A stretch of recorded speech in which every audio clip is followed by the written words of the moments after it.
Two balls and a strike to count on Taylor. Reyes fires, swinging a drive, deep left field. It's his way back. Walk the ball. Reyes Taylor.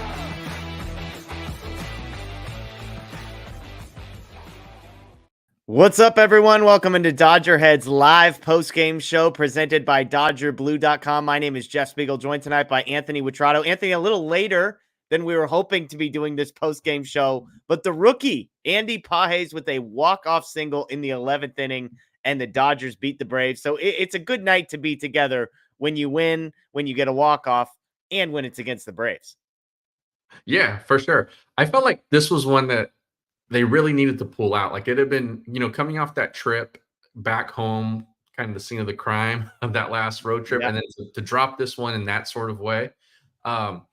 It would have been kind of just demoralizing a little bit, especially with this being such a big weekend series. I think the fact that they won this, without their ace on the mound, was a huge sign of, good fortune. Stone was obviously excellent, and sometimes better to be lucky than good when you're Pages, and right now he's both. Yeah, absolutely. I mean, I was looking at the box score. Andy Pages had 4 hits. The rest of the Dodgers as a team had 5. So it just goes to show you what an absurd night he had. All 4 of them were singles. If you weren't watching live, the last at bat, he swung at the first 2 pitches that were about a foot off the plate. And Chavez, who's 65 years old, veteran guy, knows to just keep throwing it out there. The last pitch he fouled off, Anthony, might have been as far from the plate as a pitch in the history of Major League Baseball has ever been fouled off. I mean, we're talking not only 3 feet outside, but like in the dirt at the same time. I have no idea how he even got his bat to that ball to stay alive before muscling one into center field for the game-winning hit. Yeah, I really, the first time that Chavez went back inside, and that ball kind of leaked over to the inner third, and I think he fouled that one off too. I was a little puzzled as to why they would go inside. Yeah. And then on that last one, and it wasn't that it was a bad pitch. It was that it was gettable in terms of, Pages was able to put his bat on it.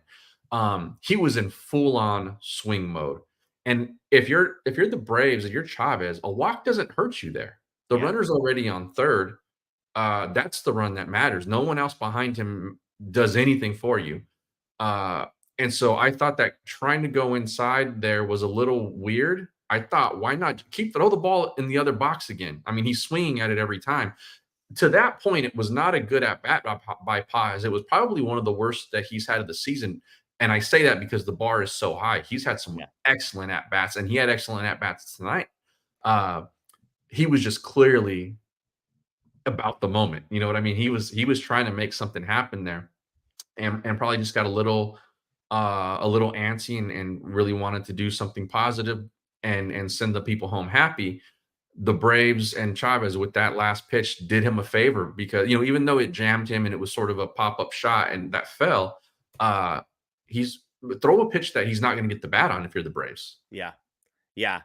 No, and I'm with you. I mean, I was trying to find if I could get the pitch chart up because it's comical. I just found it on my other one. I'm going to see if I can get a picture and throw it in on the YouTube here. But I mean, this at bat from Pages, the pitch by pitch, those 3 pitches, 1, 4, and 7 are basically not even in the zone. I mean, they're barely in the screen. They're barely in the frame. They're like in the other box. I mean, there were a couple of those pitches were in the other box. Yeah, absolutely. And to his credit though, like I said, it wasn't a great at bat, to that point. But to his credit, he was fighting.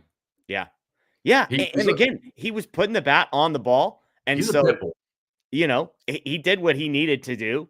But incredible stuff from Pages, and I think Dave and you were, they were talking about that at bat, and it was like, this is a guy that wanted to hit. And some people I saw on Twitter joking, like maybe it's because Pages knew who was coming up behind him. He knew he was the only chance. And to your point, I think Chavez to some degree was doing exactly what you'd expect, which is throw outside. And if you walk him, that runner on second doesn't hurt you, and you take your chances with Kike Hernandez and Rojas, who hadn't really put together competitive at bats, but eventually he tries to come back inside. I'm guessing he wanted that further inside. And to be fair to him, he got him on the hands. Pages just somehow Yeah. dropped it perfectly in the bucket between center field and shortstop. Chavez got the contact that he was looking for if you're going to make contact. Yeah. I just was puzzled by the fact that why even let him put the bat on the ball? You know, and especially considering that they walked Muncy to start that inning to set up the force, because obviously Muncy's run does not matter there. It's the lead runner is the only one you're worried about. So to throw him a pitch that he could actually get the bat on was surprising, because keep throwing it in the other box. If he swings and misses, you win. And if he takes it and you watch, it doesn't hurt you. It just worst case scenario, you have a force out at the plate if you need it. Yeah. No, I'm with you. It was the Dodgers, it's like it's a little bit fortunate that Pages is able to get that ball where he needed to get it. It's a little bit of skill on his part that he was able to get the ball where it needed it. Let me for those watching on YouTube, we're gonna throw the we got the pitch chart here to throw up. I mean, look at where pitch number 7 is. He fouled that pitch off way down there in the bottom right. Ball number 1, pitch number 1, by the way, was in the dirt. So that just goes to show you where number 7 was. And I mean, an absolutely insane bit of hitting from Andy Pages. Again, 4 for 5 for the rookie. The Dodgers as a team, just 9 hits. I see somebody in the chat, Vladimir Guerrero style. Yeah, exactly. Vladimir Guerrero style, but it's a rookie. It's a rookie and he's making contact. This is a guy that does have some swing and miss, but for him to be able to just get that bat out there and stay alive, he shouldn't have been swinging. I mean, look at where pitch 2 is. Look at where pitch 3 is. These are all pitches he's swinging at. They're not even in like the extended zone on this MLB.com graphic. Yeah. But his bat to ball skills are really impressive for a guy of his experience level. Yeah, I'm with you. So again, the Dodgers, because of Andy Pages, end up winning this one in the 11th inning, which, by the way, I'm going to throw my guy Anthony slightly under the bus here. He texts me in the 7th inning and he goes, man, this game's going by pretty quickly. And I'm thinking to myself, it's 2-1. I literally texted you. Anthony can verify this. I said, when this game's in the 11th inning, I'm going to be pissed at you, Anthony. And sure enough, the game goes 11, Anthony. I mean, they won, so you're off the hook. I'm not mad, but I'm just saying 2-1. Come on now. It was flying anyway, though. Like there weren't a lot of long at bats. There weren't a ton of strikeouts. There was, guys were putting the ball in play, and the first inning, Stone gives up a run. I mean, it was a home run, so it's one swing, but he gives up a run, and he threw 7 pitches in the first. It's crazy. It's crazy. And you were absolutely right, by the way. You were absolutely right. And I don't believe in jinxes. I'm just laughing because I'm like, when the 11th comes around, sure enough, you for sure called it in the 11th. But the key to me, Anthony, honestly, as I look back on this game, the word I wrote down was sequencing. The Dodgers benefited from some very nice sequencing. Here's what I mean. You mentioned Austin Riley hits that home run in the top of the first. Well, what happened right before Austin Riley hit that home run? Gavin Stone picks Acuna off second base. Yeah. And Acuna's dancing the pitch before, and you're like, holy crap, he's got to do something about it. Nasty pickoff move by Gavin Stone to get Acuna. And then Riley goes yard. So instead of being down 2-0, you're only down 1-0. Fast forward past Pages getting thrown out at home plate on a great dot from Kelenic. But then the Dodgers tie the game up. And what happens? Ohtani steals second right before Will Smith singles to left center field. So you've got a pickoff that saves a run. You've got a stolen base that creates a run. And then Teoscar hits the home run and the Dodgers are on. But I just thought, it often doesn't feel like it works out that way for the Dodgers. Sometimes it feels like they're as bad at sequencing as humanly possible. But that pickoff right before the home run, the stolen base right before the single, ended up being the difference in this game. Yeah. The execution on that pickoff play was so fast. Perfect. Yeah. So perfect that Acuna almost hurt himself trying to stop because he realized I have no chance to get back to the bag in time. So he tried to put the brakes on. I don't know if he was trying to get in a rundown or what, and kind of, tweak the knee, or it looked like maybe a little bit, but that's how good the timing and the execution was on that pickoff attempt. It was gorgeous. That's how you teach it. And then like you said, Ohtani running, I text you in the 10th, I thought maybe it was the ninth, bottom of the ninth, that I was surprised that they didn't try to take second with Pages in that inning, considering it was the bottom of the lineup up, and maybe you get a bloop and he scores. I thought there leaving him at first base was a little bit of maybe a mistake, especially if you're going to if you send the guy on that ball to left field, because you believe in his ability to run, let him go get it back. Try to go win the game there. Yeah.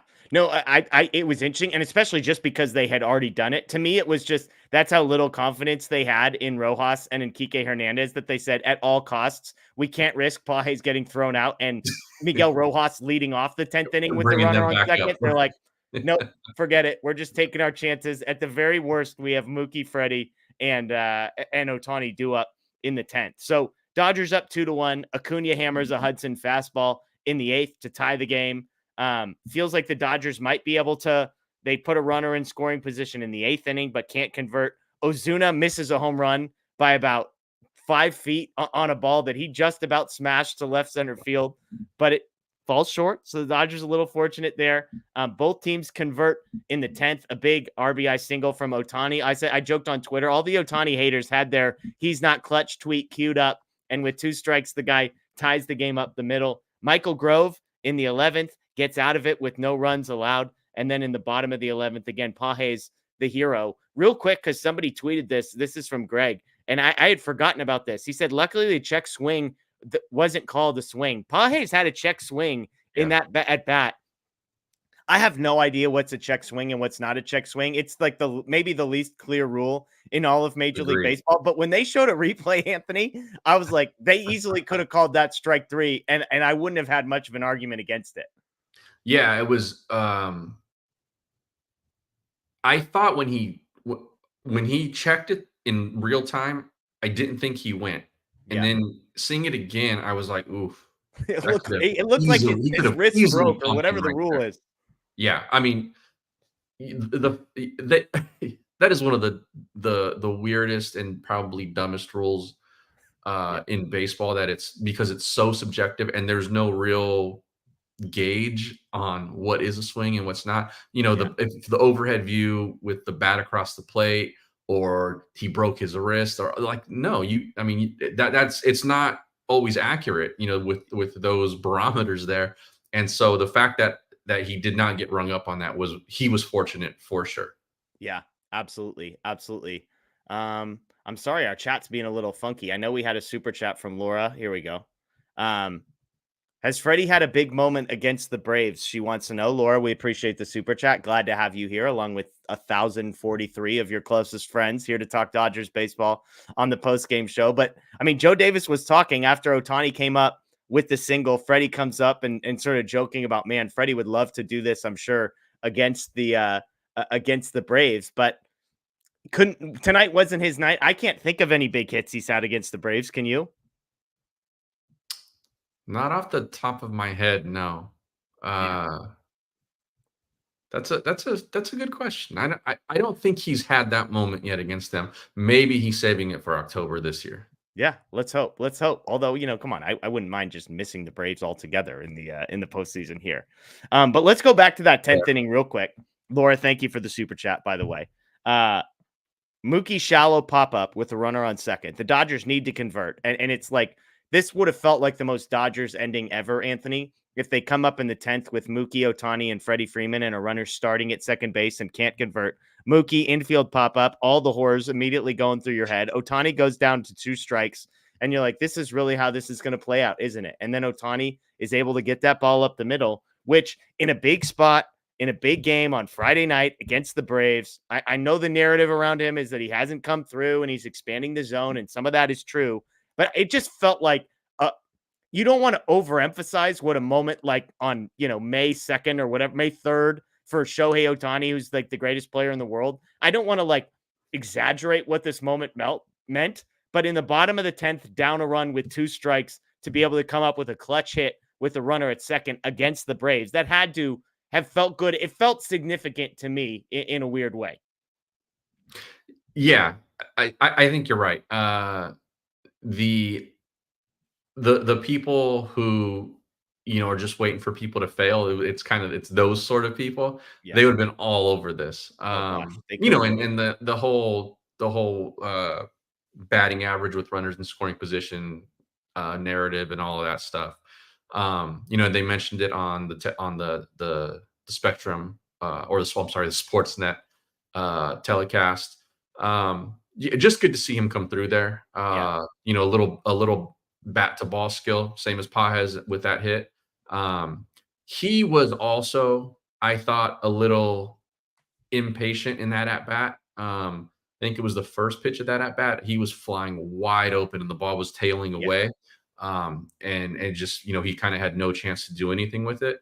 So yeah, it was good to see him sort of shorten up a little bit and kind of just find the barrel with the ball and put it through the infield. So a nice moment for him. The place would have melted down. There would not have been a game tomorrow. There would have been no more Dodger Stadium if he would have hit a home run, though, in that situation. Oh, yeah. I thought you were going to say if he had failed. I was like, golly, this post-game show, if Mookie, Ohtani, and Freddie can't cash in that runner, this would have been there would have been a different vibe in here, to say the least, right? Mookie had the 2 walks tonight, but it does feel like he's not bad by any stretch. So before I say this, let me put that out there. I'm not saying that, but it looks like he's coming down to earth a little bit from being, just absolutely in outer space for the first month of the season. I was going to say, there's only one direction to go from where he was. Yeah. Noah Ortega with the super chat. Freddie's first Dodgers home run was against the Braves. So there you go. Big hit for Freddie Freeman against the Braves. Love that. No better place than against them. The guy we haven't talked about, Anthony, that we probably should, is Gavin Stone. 6 innings, 5 hits, 1 earned, 1 walk, 5 strikeouts. It feels like we know the recipe, and it's the old Julio Urias thing where it's like, just get this guy through the first inning, and then you feel great about like innings 2 through 5, 2 through 6. Julio could never get through. It felt like the first 3 or 4 batters, then he settles down. I mentioned it. If Stone doesn't pick Acuna off second, it's 2-0 before this game even gets out of the top of the first inning. But he does, gives up the home run. I believe I wrote in my notes, this feels like this stat every time. He retired 11 of the last 12 batters he faced. Yeah. This guy, and there's with Knack, with Stone, there's been a little bit of like, okay, we know the performance, but who's it been against? Knack, his first 2 starts, both against the Nationals. So this one on a Friday night at Dodger Stadium felt like it was going to be a test for Gavin Stone. And look, 14 whiffs on 47 swings, a 30% whiff rate is very, very good against the best offense in the league. 6 innings, 1 earned, just, 6 base runners allowed, 5 strikeouts. To say that there's nothing to complain about is an understatement. This was an incredible performance from Stone, not to mention getting through a full 6 in a game that they ended up needing to go to the 11th was huge. Yeah, that was big. I thought that him getting that extra inning and getting through it cleanly was big. And I'm probably sure it's big for his confidence also to do that against this team in this situation. In college baseball, they call your Friday night starter. That's your number 1 guy. Yeah. To take the ball here on a Friday night and really get this, a big early season series off in that way has to feel good for him. I mean, he's establishing himself as a legitimate piece of this rotation that you may not be able to remove later on down the road if he continues to be this consistent. Yeah. Yeah, no, I'm with you. I mean, look, there's a lot of people I think that were impressed by what Landon Knack did. There's a reason Gavin Stone's the guy that's still up at the major league level, and Landon Knack was sort of the guy that was the odd man out when the numbers game came to hit. And so, again, 14 whiffs for Gavin Stone. That changeup he had working tonight, he got 16 swings on his changeup. 9 of them were swings and misses. So if you were swinging at his changeup, there was a 56% chance you were swinging and missing.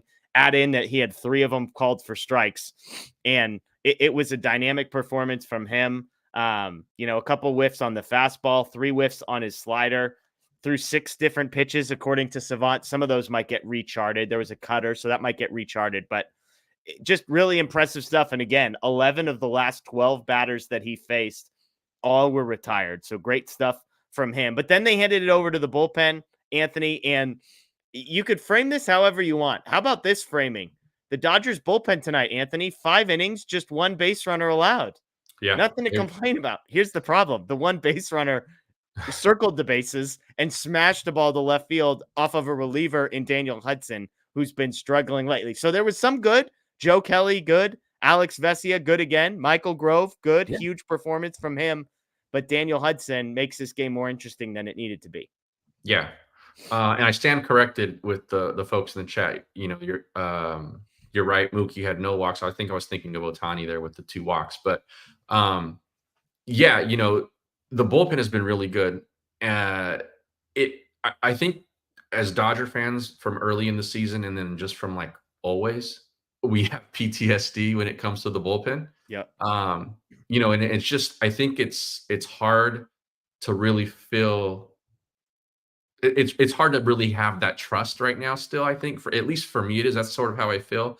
There are certain guys that are starting to, become more consistent. But yeah, I mean, that was the only base runner of the game. It happened to tie the game. So it probably shows up a little bigger than a single here or there would have been. But they've been outstanding. I mean, they're coming off that road trip and really were a huge part of the way the Dodgers finished that trip. And they come home and they do it again. So, you got to tip your cap to them because we were giving it to them when they were bad earlier in the season. And right now they are lights out. Hudson in those high leverage situations, though, does still scare me a bit. Yeah. I want to say since that Mets outing, he's had a couple of scoreless innings in there, but he's not been great. No. I tweeted out he hasn't had 3 straight scoreless appearances in over a month. I believe he's now allowed runs in 3 of his last 4 appearances. I think it's 4 of his last 6 appearances. I mean, he's had a couple good ones and then it's like, honestly, if you go back to April 1st, it's like 2 zeros and a run, 2 zeros and a run, 2 zeros and a run. I think it's a 4.5 ERA since April 1st, which in the grand scheme of things isn't atrocious because I don't think he's given up more than 1 run in any outing. But this is back-to-back times when he came in with a 1-run lead and left with the game tied. Yeah, and I think it's situational here, right? Yeah. He's a high leverage guy. He's your 8th inning guy essentially, maybe sometimes the 7th inning. And so you expect your high leverage guy, an 8th inning type of guy, to give you those consecutive scoreless innings. That's sort of why he's in that role. Yeah. Now, let's call it what it is here. He's only in that role because of the guys who are down right now in that bullpen. Yeah. If the bazooka is there, if Trinan is there and they're performing, I don't think Hudson is sniffing those kinds of situations at this point, especially for a guy who, when spring training started, had a bunch of question marks around him. He wasn't supposed to necessarily, we didn't know he was going to make this bullpen. And if he did, we didn't probably expect him to start out as a high leverage guy, not like this. So, he's on a minor league contract. I mean, they signed him to a minor league deal. Right. And so, Dave is working with what he has right now. So you understand that it's just that, but he's still got to take the ball in those sorts of situations. And right now it feels a little shaky. Yeah. And Alex Vesia comes in the 10th after Evan Phillips does what Evan Phillips does.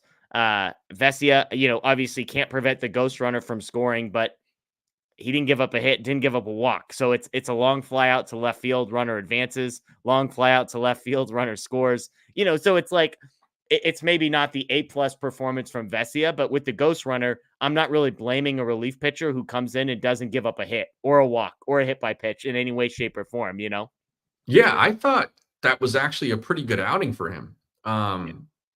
Some loud contact, but again, if you don't give up a hit, that's all I could ask of you. Yeah. He made pitches. I thought his command was a bit better. And like you mentioned, if the guy doesn't tag on that first fly ball, he probably gets through it scoreless. One of those outs was loud, like you said, but he did the job. Yep. And then Grove comes in, and again, it's the same thing. Like when Grove comes in, I'm not going to name names here of people that are in my inbox on my cell phone, my messages app, but there was not a lot of confidence, let's say, in my guy Grover. And I was taking the under. I was taking the under on runs allowed by my guy Grover, and he gets 1, 2, 3, gets out of it. And again, there wasn't swing and miss. It wasn't strikeouts that we've kind of been accustomed to, but he got the job done. And I continue, I am biased, I admit it, but I just continue to believe that somewhere in the Michael Grove experience, there's a guy who has the potential, if he can just build some consistency, refine a couple things. He has the swing and miss. He has the stuff. And he was able to get out of it in a huge spot for the Dodgers. Because look, none of us were expecting that group to come up with 2 runs in the bottom of the 11th.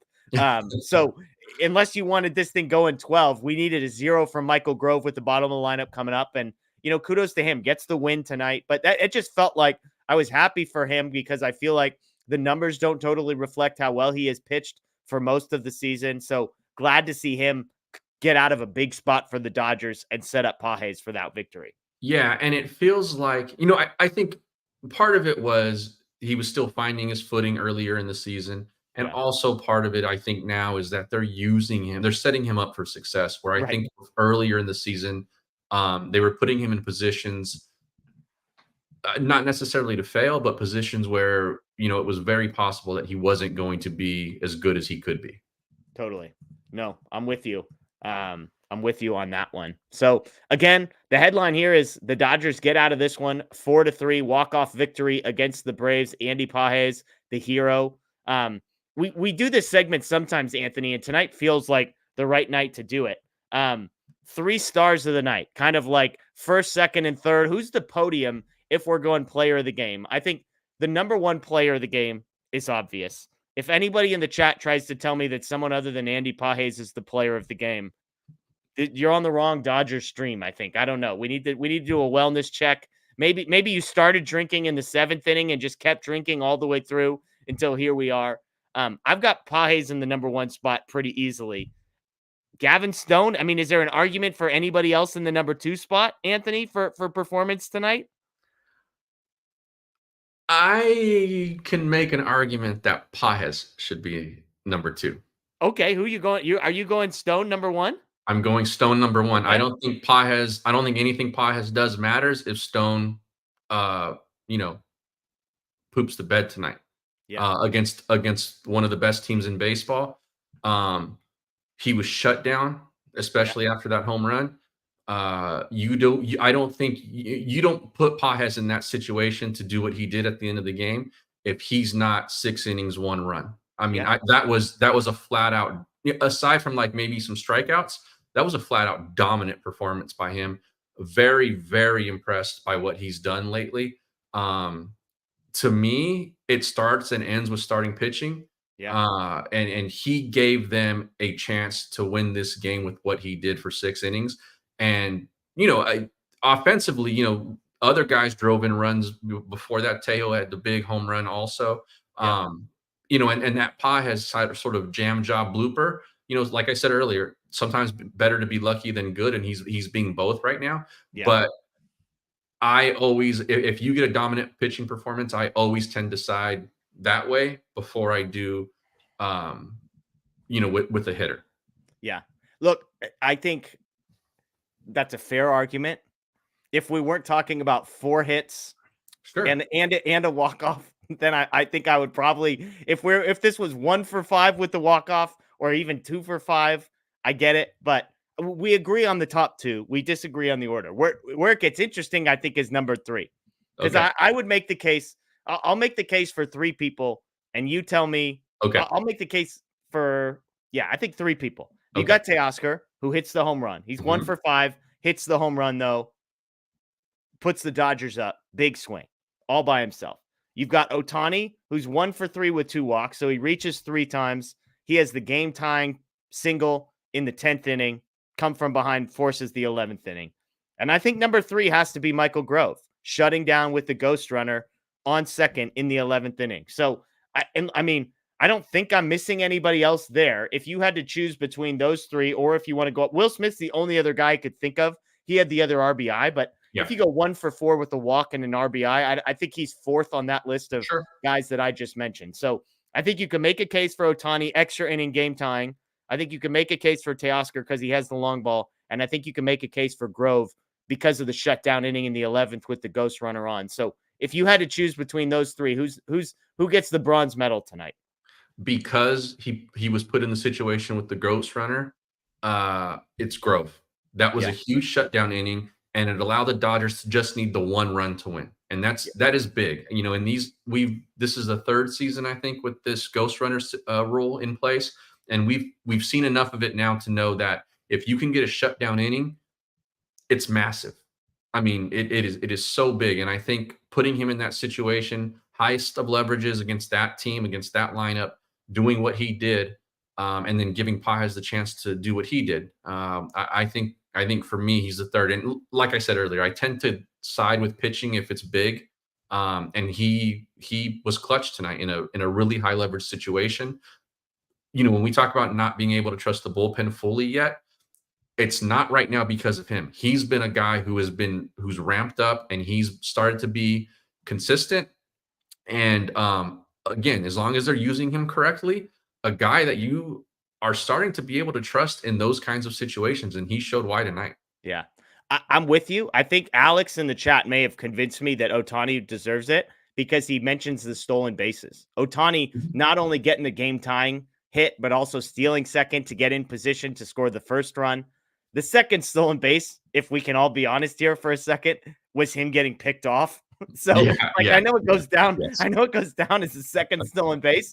I wouldn't use that as part of my argument, but I think there's a compelling case to be made that Ohtani not only getting the game tying hit, but putting himself in position to score the first run as well, reaching base 3 out of 5 at bats. I think I could hear that argument. I think it's Grove or Ohtani. But I think one of those two would be my choice for that one. So always fun when you've got 5 guys in the mix that you could make a compelling case for. And look, I think that Joe Kelly a perfect inning, Evan Phillips a perfect inning, Alex Vesia, aside from letting the ghost runner score a perfect inning. I think the bullpen you could make a case even with the Daniel Hudson sort of thing. 5 innings, 1 earned run, 1 hit. Like it's hard to argue too much with that. Speaking of Joe Kelly, that challenge on the hit by pitch was huge. I thought, because you never know when Kelly's going to unravel or how it's going to happen. And you put the first guy on and all bets are off with him, right? You're on a shaky bridge there. So I thought that challenge was awesome.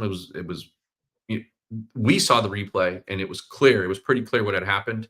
And so for them to challenge that was awesome. It really saved, I think, it saved Kelly from having to work out of a jam there. Yeah. The second one, I did not understand at all.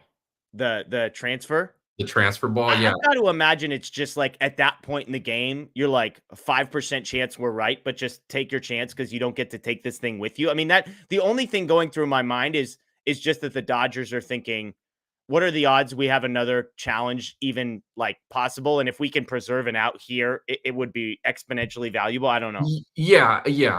I that part of it, I understood, like, because it's so late in the game, like who knows if you're going to be able to use it. But boy, God forbid if you needed it on a tag play or something like that later on. And the reason why I say that is because I didn't really understand the reward for winning that challenge. To me, it didn't outweigh you fair. Might maybe need that later, because it loads the bases, I think, with nobody out. Yeah. Right. Okay.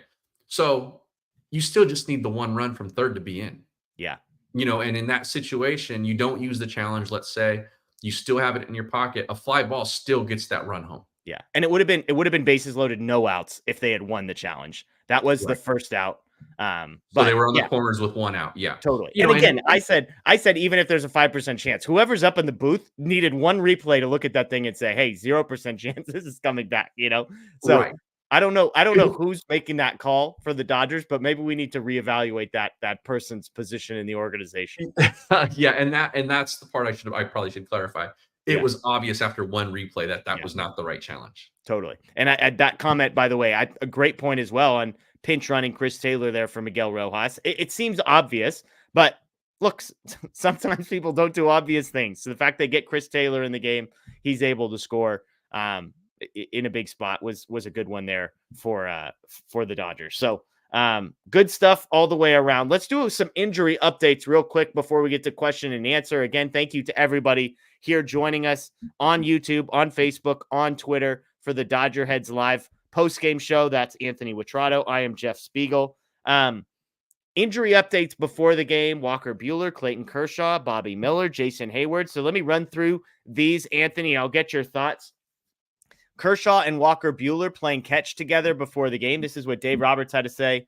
Quote, "It was great. It was good seeing Clayton and Walker play catch, old catch play partners. Walker threw a bullpen today. I thought it was really good, gearing up for Monday. That's exciting for all of us. Clayton threw his first bullpen. Today, I think, was his 6-month mark from surgery, so very good.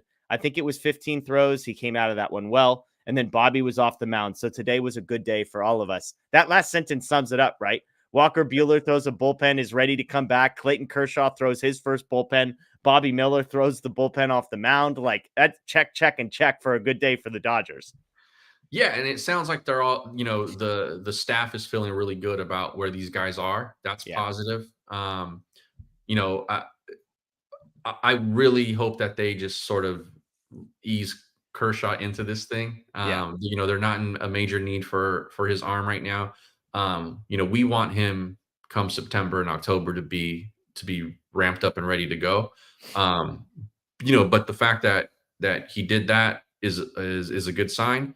The Bobby Miller one is very good news, I think, for me. That's the interesting one. Very curious where this goes from here and how long this takes.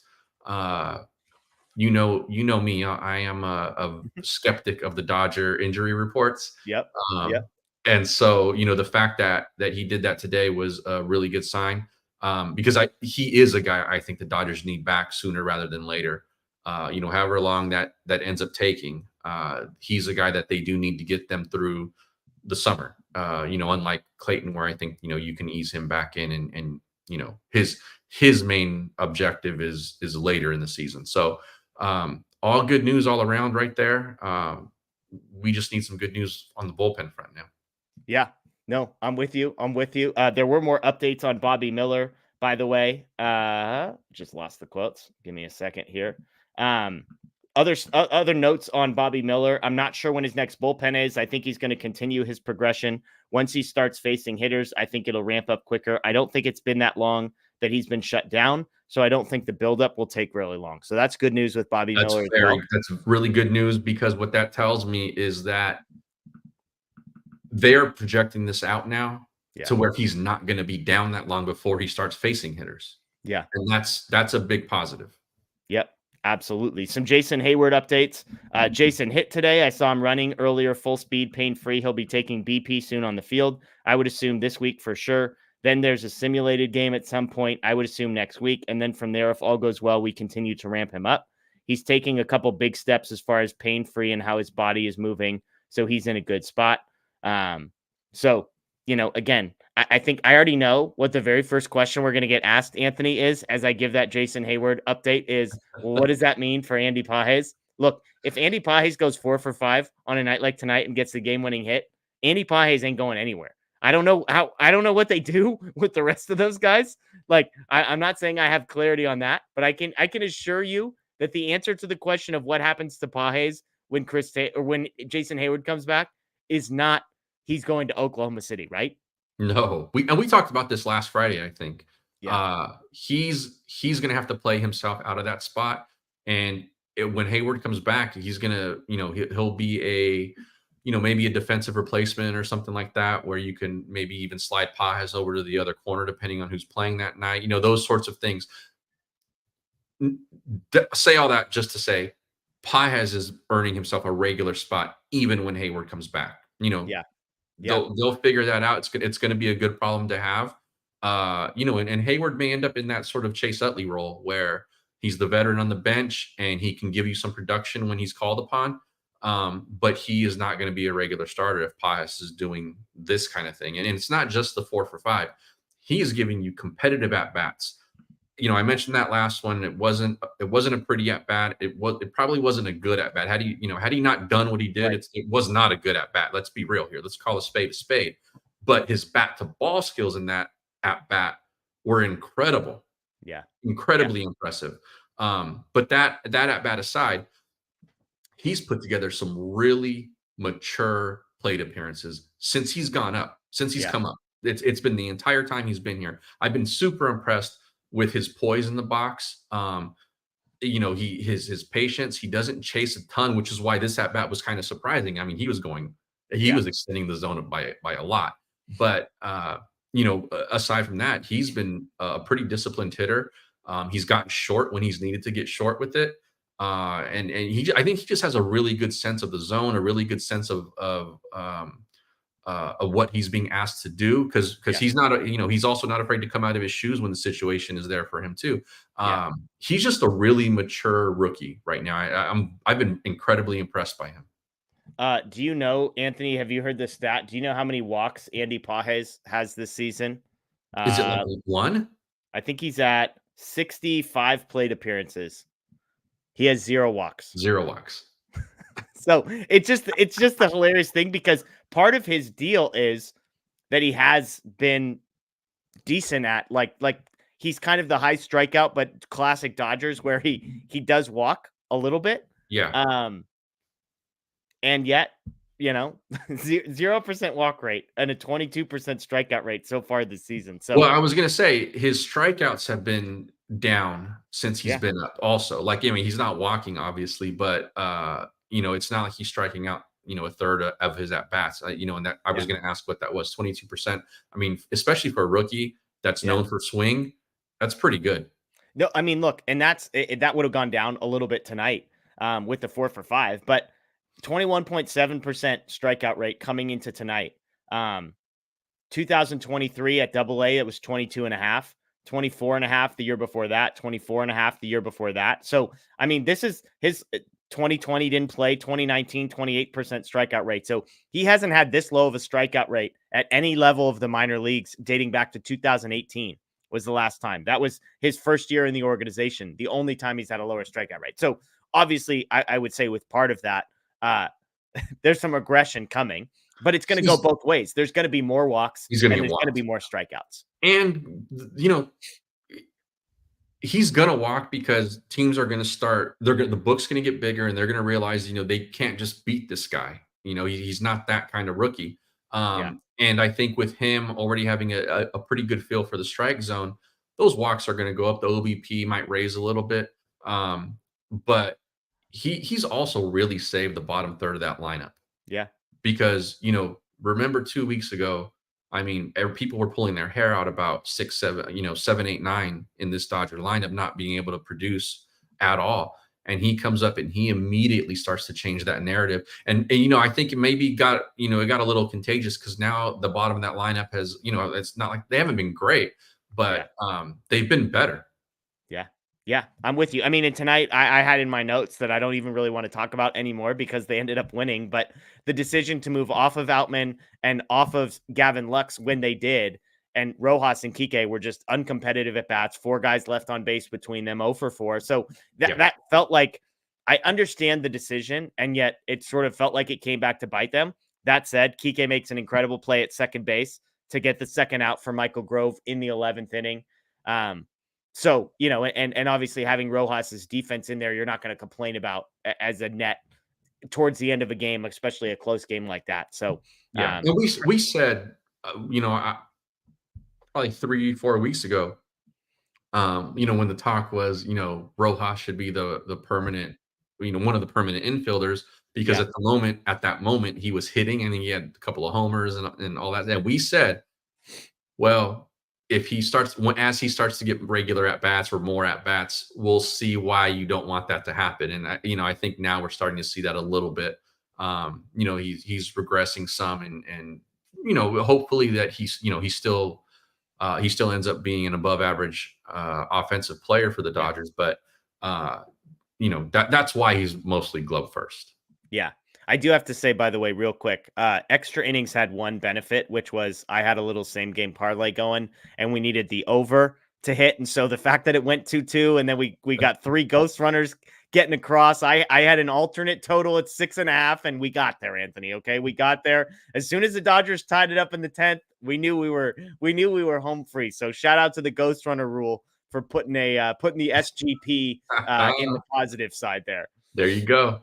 All right. Hey, folks, if you've got some questions, we've got about 15 minutes left on the show. We would love to answer those. Throw those in the chat, all caps questions. Again, thank you to the nearly 1,500 people joining us live on Facebook, on YouTube, on Twitter. We greatly appreciate it. If you're new here on YouTube, please subscribe, ring the notification bell. If you're listening to the podcast on Apple, Spotify, or Google, please go ahead, find us on YouTube, subscribe, and ring the notification bell, and then go back to Apple or Spotify and subscribe, rate, and review. We'd greatly appreciate that. I do want to throw out one shout out real quick. Some of you who have been watching this past week know, but we've got a new sponsor and supporter of the show, So Rare MLB, which is new to me, new to many people, I'm sure, but it's an exciting thing. It's digital cards, kind of NFT meets fantasy baseball is how I describe it. But you draft a team, you've got a salary cap, so to speak.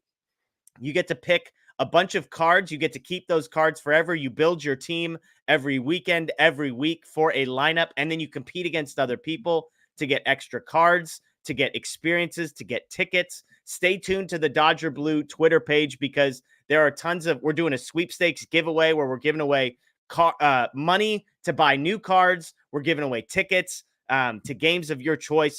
So Rare MLB, check it out. Make sure you find the link in the description on our YouTube page and follow the Dodger Blue Twitter account because it's a pretty cool deal. I'm still getting my feet under me in it, but I'm feeling pretty good about some of the Dodgers that I've selected and the way that those guys have performed so far. So Rare MLB, again, check that out in the description below and stay tuned on social media for more updates. But let's get to some of these questions here real quick. This one, we've gotten a bunch. I mentioned it was going to be the first one. Does this game solidify Page's spot in the lineup? What happens to Outman? I think that second piece is the key question. Outman taken out tonight. Page's moved over to center field. When Jason Heyward comes back, it feels like the obvious solution is Heyward's only going to be a platoon guy against righties. So Outman comes out on those days. The problem is Outman's already being platooned against lefties. So how do you see them navigating all of that with Heyward only hitting against righties, Outman only hitting against righties, but Page's bat needing to stay in the lineup? Yeah, I mean, we are asking this question with the assumption that Heyward gives us the type of production he gave us last season. And that nobody gets hurt. Nobody gets hurt in the next 2 weeks, right? And that all options are available. I was just going to say that, yeah, that all options are available. I think at this point, Heyward's going to have to play himself into that platoon a little bit. He's going to get his chances right when he comes back to let's see where you're at and all that. But yeah, I think they're going to have to get a little creative to find him some at bats, especially if it's not going to be a straight platoon with, the cross being with him and Outman. Because Pages is in the lineup right now. He's giving you better at bats than anybody toward the bottom of that order, and do not move him out of the bottom of that order. There's no reason to. There's nobody that he needs to jump in the lineup right now. And he's, like I mentioned a couple minutes ago, he's saving the bottom third of that order right now in terms of production. He's helping turn it over, getting it back to the top. No need to move him up. But yeah, I think Dave and the staff are going to have to get a little creative when it comes to Heyward.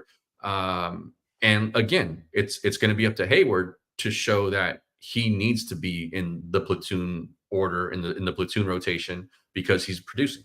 Yeah, it's gonna be Heyward versus Outman, and I think the default is that Heyward's gonna win that battle every single time in the mind of Dave Roberts. He's gonna get the benefit of the doubt. He's gonna kind of tie goes to Jason Heyward, so to speak. I would not be surprised if Outman makes a trip down to Oklahoma City, because if you just do the math, and look, I'm the biggest Outman guy. I'm pissed that they're platooning him. I say let him hit out of it because I like him a lot.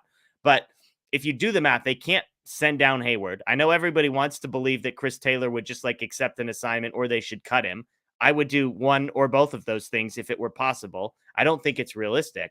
So then your options are, if Heyward's going to hit against lefties, or against righties, which is all he hits against, well, that's all Outman's been hitting against. So I think you've got to choose one of those two guys against righties, it's going to be Heyward. And if that's the case, you don't want Outman at the major league level not playing ever. So you're going to send him down to AAA. It preserves the roster spot, buys you some more time with Chris Taylor. I got crushed in the comments for saying this. Nobody is saying we want this to happen, to be crystal clear. No, yeah. We're just reading the tea leaves, making predictions, understanding roster rules, and saying if the three doors the Dodgers are looking at are eat $50 million in DFA Chris Taylor, or send James Outman down, or send Andy Pages down, one of those three is like exponentially more likely than the other two, in my estimation. Yeah, it's the only option. Yeah. And it's not the option we would choose. Chris Taylor, if it were up to me, would probably be long gone. If I had to decide between those things, I think you could make a case that even with Heyward back, I would rather have Outman in the lineup on those days, but I'm not in charge. So yeah, and I think there's a couple of things there with Taylor. One, the money. Obviously, that's the obvious reason. But two, I think it would not sit well in that clubhouse if you just DFA'd him right now. He's been a mainstay there. He's been a big part of the culture. And he's a guy who does anything you ask. He plays a bunch of different positions, and he's going through it. He knows it. The rest of the clubhouse knows it. To let him go like that would not sit well in that clubhouse. And it could, I'm not saying it would break down and, everybody would get over it, but it would cause a little rift in clubhouse culture there because one, he's a well-liked guy in that clubhouse. And it's veteran heavy, and Chris Taylor's a veteran there. And so I don't think they want to disrupt that. They're going to try to get him to play out of this thing if they can. But those are big and real reasons why he's not going anywhere, for at least not in the immediate future. I love this from Tim G. What do you think about trading Andy Pages to the Angels for Taylor Ward or Luis Rengifo?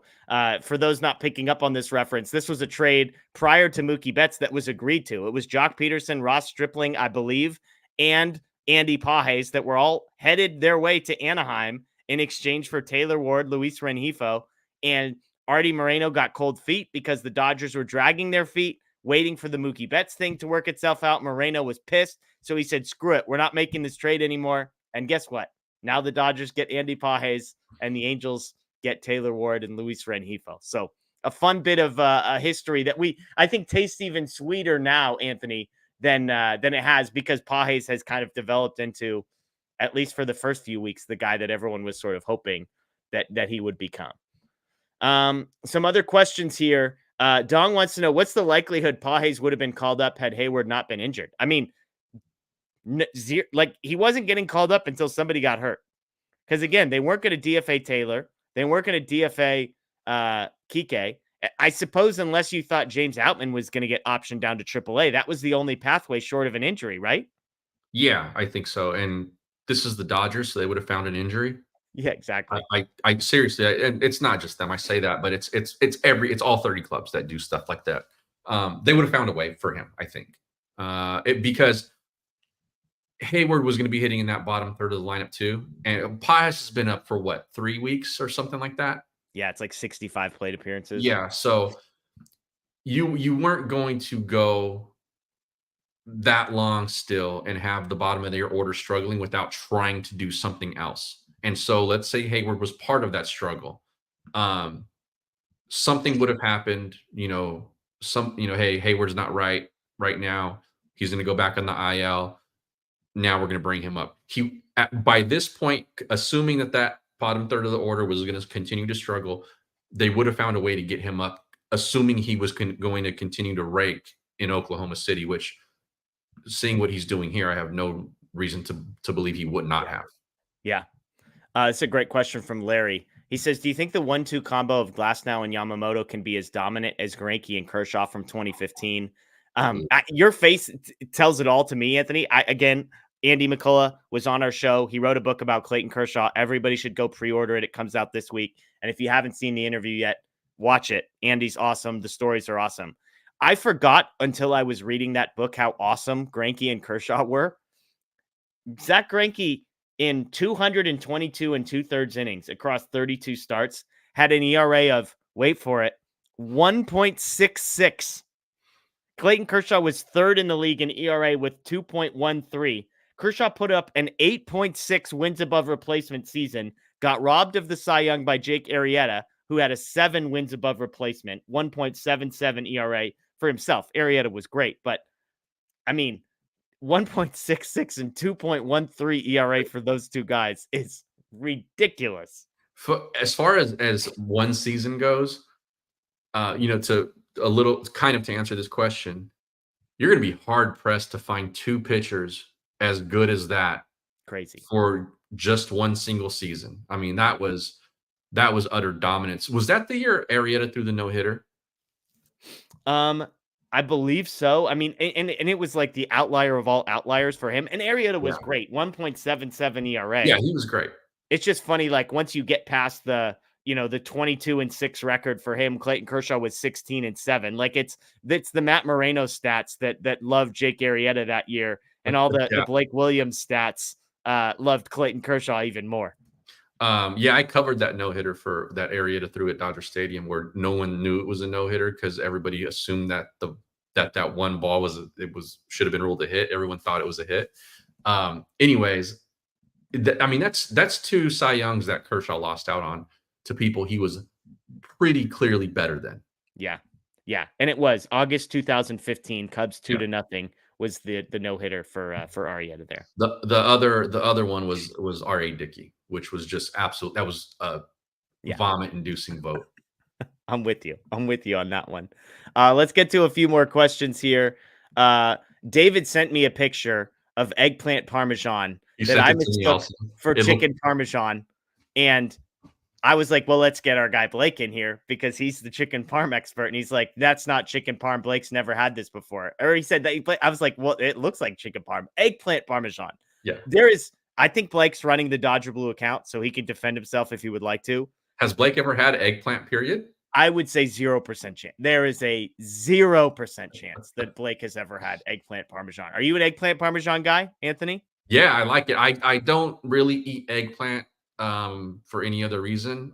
Who does, I guess? Yeah. If it's not slut. Like, why are you choosing that over chicken? I guess if it's not slathered in sauce and cheese. But yeah, eggplant parmesan is excellent. And the plate that David had tonight looked amazing. Yeah, I agree. So shout out to you. BMR wants to know, is AJ Preller a bad GM or the worst GM? Sent 3 prospects to Luis Arias to the Marlins, including their first round pick from last year, who they gave a $2.5 million bonus to. A few other guys. He didn't have enough infielders, Anthony. So now they're up to 7 infielders, I believe.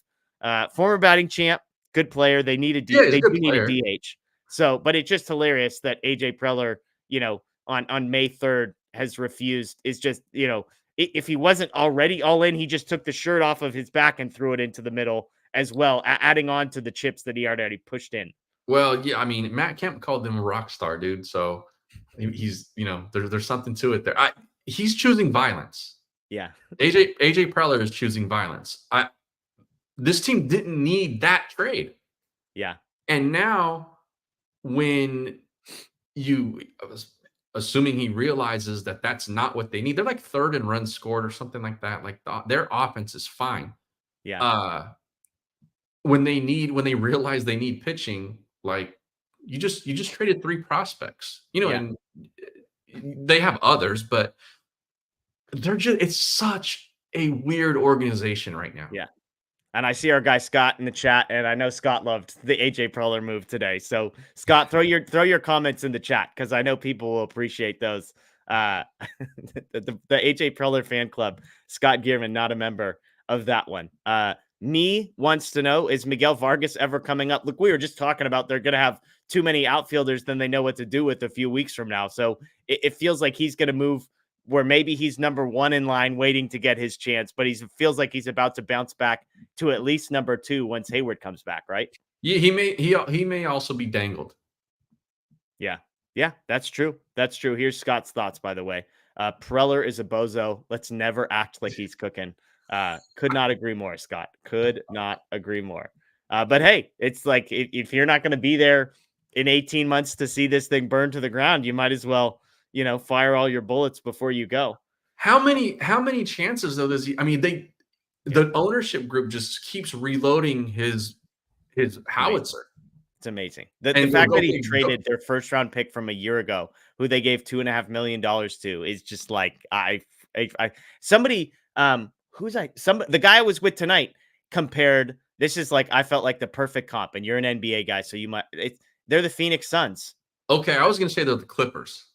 They're the Suns. They went all in on Durant. They have no first round picks for the next 7 years, and they get bounced in the first round. It's like they suck now, and there's no hope for them being any better in the future. It's a tough spot to be.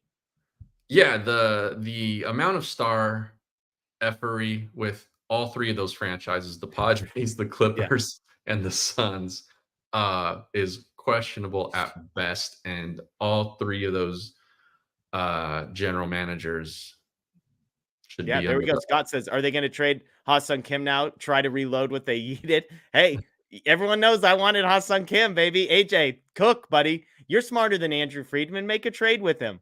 Fleece him. Fleece him. AJ, fleece him. Let's see. Paul wants to know, has Shohei started throwing? Yes, he's playing catch.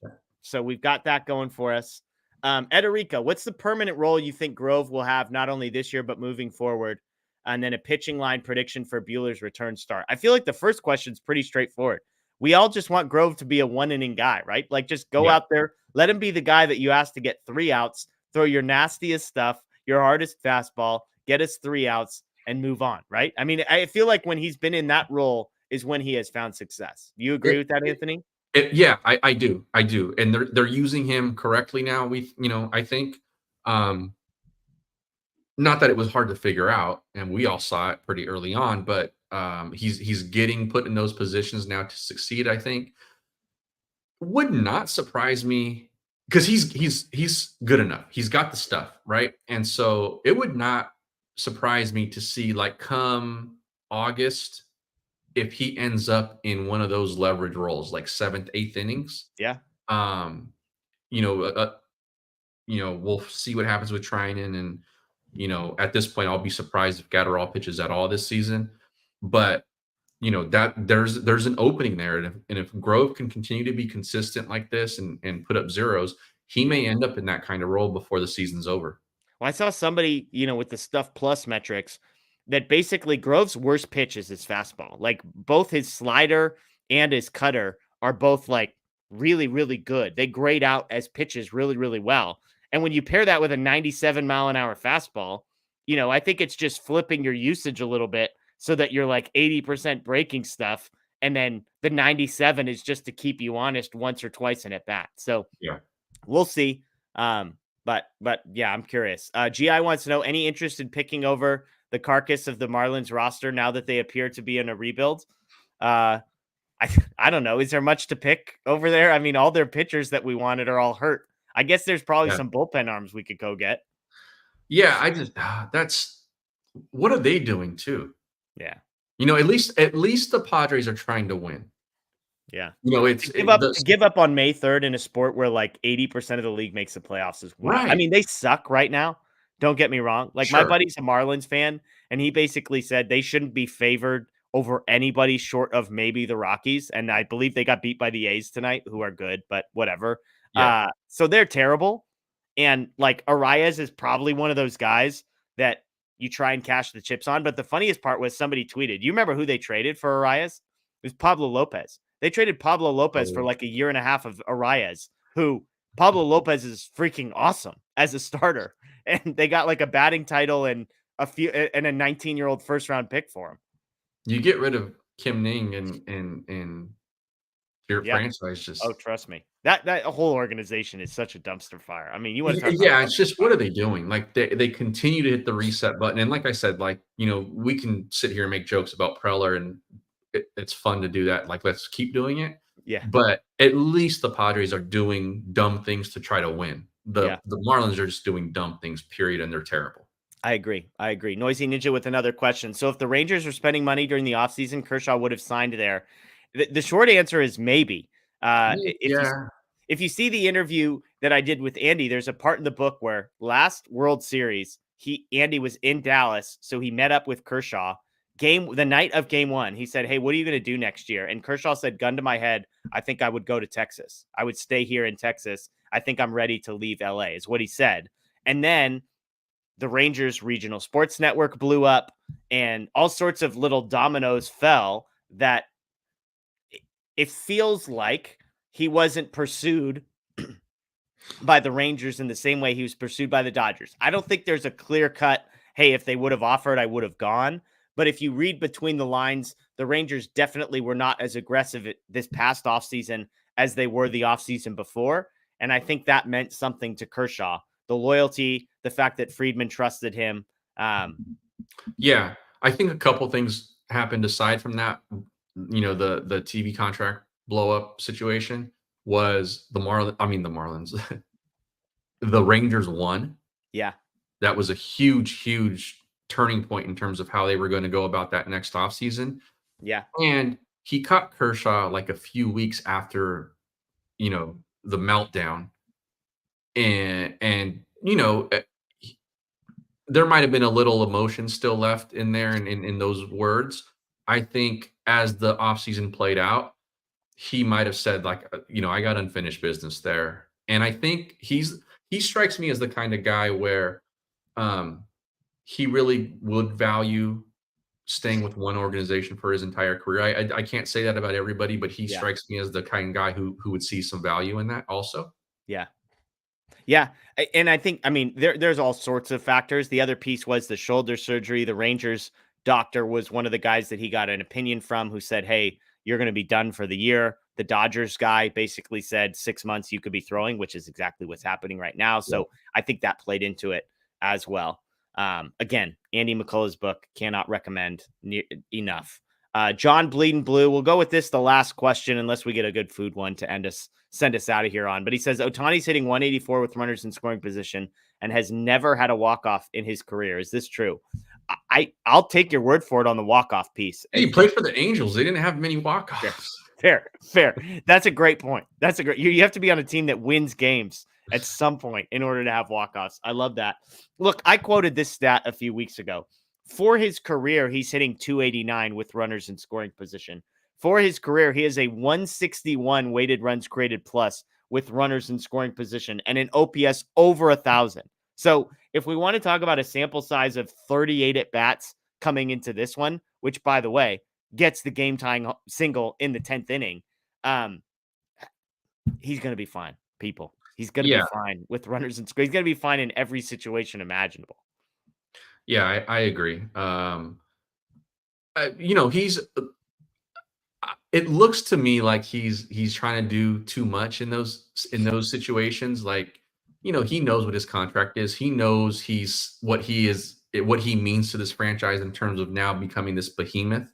And he's really, he's trying to cash it in. He's trying to pay it off. And I think as he starts to feel more and more at home, and I am a Dodger, and he calms down in those situations, I think he'll be fine. Because here's the thing.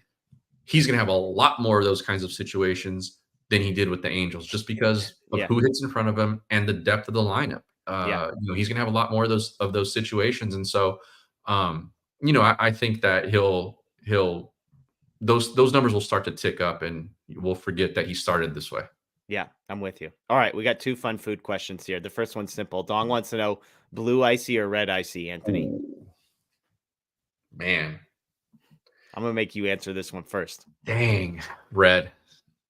See, I'm going to take the Scott Gearman approach. Why you got mix them, obviously. Well, obviously I didn't, but that wasn't a question. I know. That wasn't an option. I'd go red if I had to choose, but I'm absolutely mixing them without a doubt. It's like whatever the purple icy, that's the icy that I want there. I have a spin-off question on that. Okay, icy or Slurpee? I feel like it's the same. Man, it's not. See, I feel like if you put 2 in front of me, I wouldn't be able to tell the difference. They're not the same, bro. All right. So what are you taking? Slurpee. Okay. All right. I'll take your word for it. I don't know. They're both good. This one's great. Laura wants to know, what's your favorite sandwich? I'm assuming she's just talking type. We're not talking like specific sandwich, specific restaurant, but sure. You could go sub shop. You could go like deli, whatever you want. For me, it's a Reuben. I love a Reuben. So, I like a good pastrami sandwich. yeah. This is double-headed for me. A good pastrami sandwich is that's money. But I think like one sandwich the rest of my life, probably a meatball sub. Meatball. There you go. It's a great one. It's a great My one. man Damon's gonna love The that answer. sandwiches are great. I love pastrami. You could go Philly cheesesteak here. My weird one is I love tuna sandwiches. Just a good tuna melt, like a great tuna melt that's peak for me. So that's where I lose people a little bit. I see a Cuban sandwich. It's a great Cubans one. are good. Yeah, Cubans are good. I feel like we got this one last time. Carne asada or al pastor. You're a carne asada guy. No, I went al pastor. That's my Oh, that's go-to right. right now That's is right. al pastor. You did. Yeah, I've shifted. What are you on this one?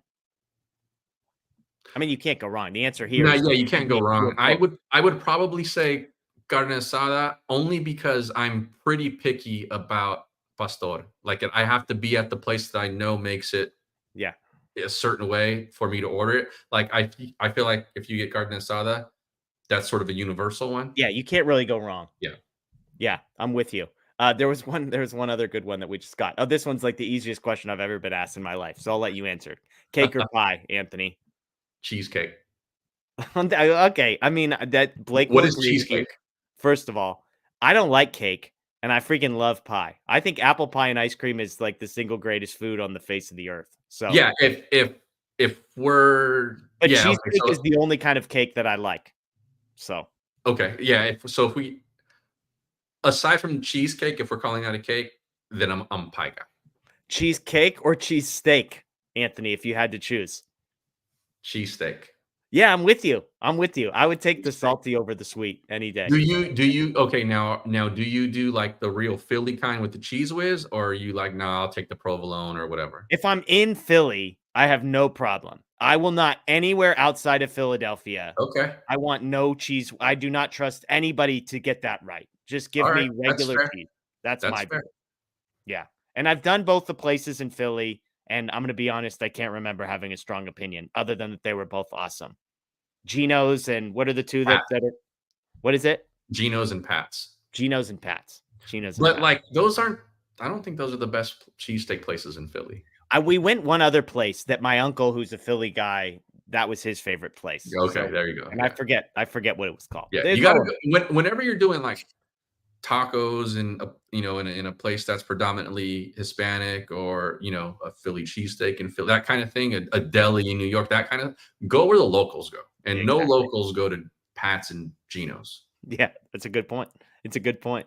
So, all right, folks, we're gonna end it there. We appreciate everybody joining us again. The Dodgers win. Andy Pages 4 hits. Gavin Stone 6 great innings. The bullpen only 1 hit allowed in 5 innings. The Dodgers, as a team, get this one done 4-3. They win their first extra inning game of the year, by the way. 0-3 in extras coming in. They get their first win, give the Braves their second loss in 6 tries in extra innings. They will be back tomorrow and Sunday against the Braves. So a couple more good games to come in this season, in this series. Check out DodgerBlue.com. We've got a game recap up. Make sure you stay here. We've got tons of post-game video content, interviews, press conferences, all that sort of thing will be right here on the channel. And again, if you are new, please check out the podcast stream on Apple, Spotify, or Google, or subscribe, ring the notification bell here on YouTube. We greatly appreciate it. That is Anthony Witrado. I am Jeff Spiegel. Enjoy the rest of your night, folks. As always, go Dodgers.